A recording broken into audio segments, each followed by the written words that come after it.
ഞാനേ ഇപ്പൊ ഒരു ഗ്രൂപ്പിന്റെ കൂടെയാണ് കേട്ടോ. ഗ്രൂപ്പ് എന്ന് പറഞ്ഞാൽ ഞാനിങ്ങനെ കറങ്ങി തിരിഞ്ഞ് നടന്ന് തളർന്നപ്പോ ഞാൻ വിചാരിച്ചു കുറച്ചു പേരെ കണ്ടുപിടിച്ചു.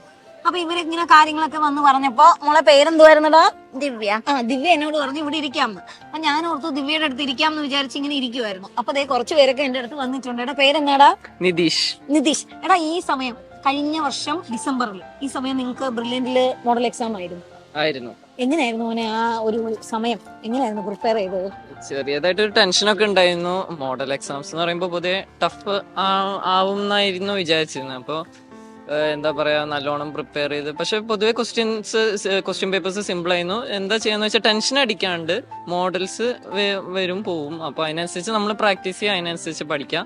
ഉറക്കം പണയം വെച്ച് കുറെ പേര് പഠിക്കുന്ന ഒരു ശീലമുണ്ട് മോഡൽസ് ആവുമ്പോൾ. അങ്ങനെയൊന്നും ചെയ്യേണ്ട കാര്യമില്ല. 8 മണിക്കൂർ 7 മണിക്കൂർ ഉറക്കം വെക്കുക, ബാക്കിയുള്ള സമയം ടെൻഷൻ ഇല്ലാണ്ട് പഠിക്കുക. മോഡൽസിന് മാർക്ക് പറഞ്ഞാലും കാര്യമാക്കണ്ട. അടുത്ത മോഡലിന് ഓരോ ക്വസ്റ്റ്യൻ പേപ്പറിന് ഓരോ ഡിഫിക്കൽട്ടി ആയിരിക്കും. അപ്പോൾ അതിനനുസരിച്ച് പ്രീവിയസ് ഇയർ ക്വസ്റ്റ്യൻസും പിന്നെ ബ്രില്യൻ്റ് തരുന്ന മെറ്റീരിയലും കൂടെ പഠിക്കുകയാണെങ്കിൽ മോഡൽ എക്സാമിന് ഒരു 600ന്റെ മുകളിൽ ഉറപ്പാണ് മാർക്ക് കിട്ടും എന്നുള്ളത്. ഞാൻ +1 +2 തന്നെ ഓൺലൈൻ +1 +2 കൂടെ പഠിച്ച ആളാണ്. ഓക്കെ. അപ്പൊ +1 +2 പഠിച്ചെങ്കിലും ഈ സമയമായിരുന്നപ്പോൾ ഒരുപാട് എക്സാംസ് ഒക്കെ എഴുതിയിട്ടുണ്ടാവും അല്ലെ? നമ്മൾ ആ എക്സാം എഴുതിയപ്പോൾ നമുക്ക് എന്തുവായിരുന്നു, എങ്ങനെയായിരുന്നു അതിനുള്ള പ്രിപ്പറേഷൻ? ബ്രില്യന്റിൽ നിന്ന് ഒരുപാട് ക്വസ്റ്റ്യൻ പേപ്പർ ചെയ്തിട്ടുണ്ടായിരുന്നു. ആ ക്വസ്റ്റ്യൻസിലൂടെ തന്നെയാണ് എനിക്ക് നല്ല മാർക്ക് കിട്ടുക. മോനെ ബ്രില്യന്റിന്റെ ക്വസ്റ്റ്യൻ ചെയ്തപ്പോ എങ്ങനെ ഉണ്ടായിരുന്നു? ആ ക്വസ്റ്റ്യൻ ആണ് എത്തിച്ചതെന്നാണ് ദിവ്യ പറയുന്നത്. അതെങ്ങനെയായിരുന്നു മോനെ? അതിനൊരു തയ്യാറെടുപ്പ് നമുക്കൊരു പേടിയൊക്കെ ഉണ്ടായിരിക്കുമല്ലോ. ഇപ്പൊ ഈ മെഡിക്കൽ കോളേജിൽ നിന്നിട്ട് തിരിഞ്ഞു നോക്കുമ്പോ എന്ത് തോന്നുന്നു? ഒരുപാട് കടമ്പകൾ കഴിഞ്ഞിട്ട് തന്നെയാണ് ഇങ്ങോട്ടേക്ക് എത്തിയത്. മോഡൽ എക്സാംസ് ഒക്കെ അത്യാവശ്യം ഓരോ ലെവൽസ് ഉണ്ടായിരുന്നു. ഡിഫിക്കൽട്ടി ഓരോ സമയത്തും ഓരോ ക്വസ്റ്റ്യൻ പേപ്പേഴ്സ് ഒക്കെ ആയിരുന്നു. അപ്പോൾ അവിടുന്ന് നമ്മളിങ്ങനെ സ്വപ്നം കാണുമായിരുന്നു, മെഡിക്കൽ കോളേജ് സ്വപ്നം കാണുമായിരുന്നു. അപ്പോൾ ചിലപ്പോഴൊക്കെ എക്സാംസ് ഒക്കെ ടഫൊക്കെ ആവുമ്പോൾ ഡൗൺ ആവും. പക്ഷെ എന്നാലും ഫാക്കൽറ്റീസിൻ്റെയും എല്ലാവരും സഹായത്തോടു കൂടി തന്നെ നമ്മൾ മുമ്പോട്ട് പോയി. ഇപ്പൊ ഇവിടെ നിന്ന് നോക്കുമ്പോൾ അതൊക്കെ എന്തോ ചെയ്തതെല്ലാം നല്ലതിന് വേണ്ടിയിട്ടായിരുന്നു തോന്നുന്നുണ്ട്. അപ്പോൾ ബ്രില്യന്റിനോട് നല്ല നന്ദിയുണ്ട്. അപ്പോ അന്ന് എടുത്ത ഒരു സാക്രിഫൈസ് ആണ് ഇവിടെ എത്തിച്ചതെന്ന് ഞാൻ പറഞ്ഞ സമ്മതിക്കുമോ?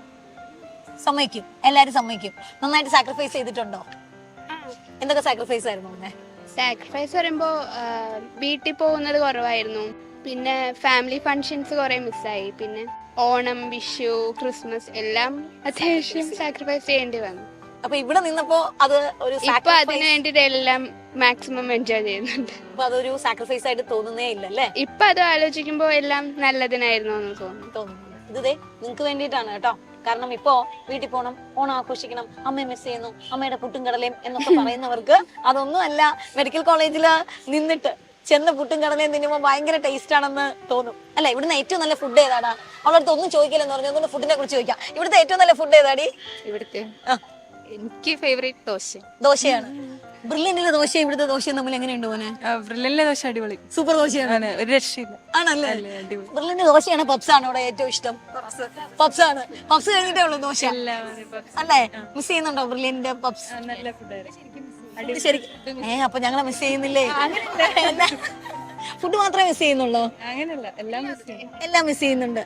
മെഡിക്കൽ കോളേജില് വന്നിട്ട് നിങ്ങള് ഇടയ്ക്കൊക്കെ അയ്യോ അവിടെ നമ്മൾ ഓരോ സ്ഥലത്ത് ചെല്ലുമ്പോഴും പഴയ കാര്യങ്ങളൊക്കെ ആലോചിക്കാറുണ്ടല്ലോ അല്ലേ?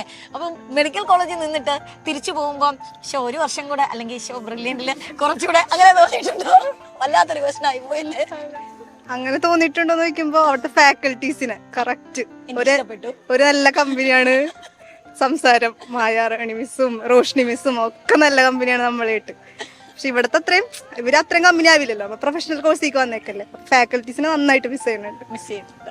അപ്പൊ അതെനിക്ക് ഭയങ്കര സന്തോഷമുള്ള ഒരു ക്വസ്റ്റ്യൻ ആയിരുന്നു. അപ്പൊ എന്നാലും ഫാക്കൽറ്റീസിനെ മിസ് ചെയ്യുന്നതിന് അതിനൊരു ഡിഫറൻസ് ഉണ്ട് മോനെ. ഇവിടെ ഈ പറയുന്ന പോലെ അല്ലെ, ഒരുപാട് പ്രേതങ്ങളുടെയും പേഷ്യൻസിന്റെയും വിഷമത്തിന്റെ ഒക്കെ ഇടയിൽ നിന്ന് പഠിക്കുന്നില്ല. പേടിയുണ്ടോ നിങ്ങൾക്ക് ഇതൊക്കെ ചെയ്യാൻ? ഇപ്പൊ എല്ലാം മാറി. വന്നപ്പോ പേടി ഉണ്ടായിരുന്നോ? ചെറുതായിട്ട് പേടി ഉണ്ടായിരുന്നു. ഇപ്പൊ എല്ലാം മാറിയോ? ഇപ്പൊ എല്ലാം ഓക്കെ ആയി. ഞാൻ ഡോക്ടറായിട്ട് പുറത്തിറങ്ങുന്നത് തന്നെയാണ്. അപ്പൊ നിങ്ങൾക്ക് എല്ലാവർക്കും കൂടെ ഒരുമിച്ച് നമ്മളിപ്പം നിങ്ങൾക്ക് അറിയാലോ അല്ലേ, ഇപ്പം മോഡൽ എക്സാം നടക്കാൻ തുടങ്ങുവാണ് കേട്ടോ. നിങ്ങളുടെ അനിയന്മാർക്കും അനിയത്തിമാർക്കും ഒക്കെ ആരാ പറഞ്ഞു കൊടുക്കുന്ന അവർക്ക് ഏറ്റവും നല്ലൊരു അഡ്വൈസ് എന്തായിരിക്കും? അഡ്വൈസ് എന്ന് പറഞ്ഞാൽ വലിയ ടെൻഷൻ ഒന്നും എടുക്കാതെ പഠിക്കുക. പ്രീവിയസ് ഇയർ ക്വസ്റ്റ്യൻസിന് നല്ല ഇമ്പോർട്ടൻസ് കൊടുത്ത് പഠിക്കുക. ഷോർട്ട് നോട്ട്സ് ഉണ്ടാക്കുക മാക്സിമം. പിന്നെ നമ്മളൊരു എക്സാം എഴുതുന്നതിനെക്കാട്ടിലും അത് കഴിഞ്ഞ് അത് അനലൈസ് ചെയ്യുക, അതിൽ എന്തൊക്കെ തെറ്റാണ് പറ്റിയത്, അത് നന്നായി ചെയ്ത് പഠിക്കുന്നത് നന്നായിരിക്കും. എത്ര മോശം തീരെ അറിയാത്ത എക്സാം ആണെങ്കിലും അത് എന്തായാലും അറ്റൻഡ് ചെയ്യുക. എത്ര എക്സാംസ് മാക്സിമം അറ്റൻഡ് ചെയ്യുക. പിന്നെന്താ ഡൗൺ ആവാതിരിക്കുക, 6 hours ഒക്കെ ഉറങ്ങുക, നന്നായി ഫുഡ് കഴിക്കുക, ബി ഹെൽത്തി, നമ്മളെ കൊണ്ട് പറ്റുന്ന വിചാരിച്ച് തന്നെ പഠിക്കുക. അപ്പോൾ നമ്മൾ എന്തായാലും നമ്മളെ കൊണ്ട് ചെയ്യാൻ പറ്റും.